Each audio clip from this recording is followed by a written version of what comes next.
Jeigu jūs norite gauti iš logikos, sakot, aš noriu gauti 150 tūkstančių. 150 tūkstančių ką? Bet jūs netikit tuo, kad gausit. Pirma, netikit. Priežastis kokios, matot, rašau. Netikiu.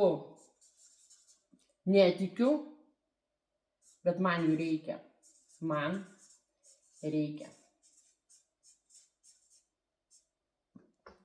Ir čia yra raktinis žodis netikiu. Ir neužtenka tik tai patikėti, kad aš galiu tai gauti. Sureikia, tai neveikia. Sureikia, tai neveikia. Neveikia sureikia. Nežiūrint į tai, kad jūs iš materijos norite gauti, kad reikia, bet jūs netikit ir tai neveikia. Čia nėra. Aš tikiu, kad aš tai gausiu. Antras. Vertė. Mes čia analizuojame vertę. Vertę. Vertė. Kiek jūs pats mokėtumėt už tuos namus? Kiek jūs pat mokėtumėt? Ar jūs pati? Nežinau, ką žiūri mane. Kiek mokėtumėt už tuos namus? Kiek mokėtumėt už tuos namus? Plius, dar yra, čia yra, dar yra kabliukai. Ir jų gali būti daugiau, aš surašysiu plius minus. Vertė. Iš ko susideda jūsų vertė? Tai štai tarkim. Ne, aš nepirkčiau, čia jau tokie prasti kaimynai, ane? Prasti kaimynai.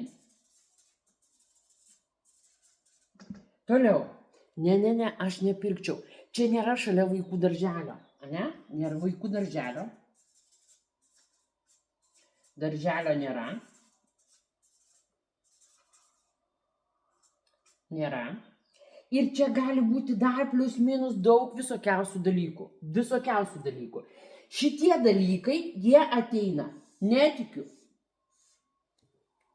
Jie ateina netikiu. Jie ateina netikiu. Ir tada, kai ateina klientas ir sako, štai jūs davėte 150 tūkstančių, norite gauti 150 tūkstančių savo nekilnojamą turtą, viduje jūsų, aš netikiu, jo vertė yra 130, kaimynai pardaviau 138, mano viduje baimė, kad aš negausiu ir tiek, arba to, ką aš noriu. Ir va čia yra viduje konfliktas. Ką padaryti? Ką padaryti? Nelabai čia vietos daug liko. Ką padaryti? Užauginti vertę.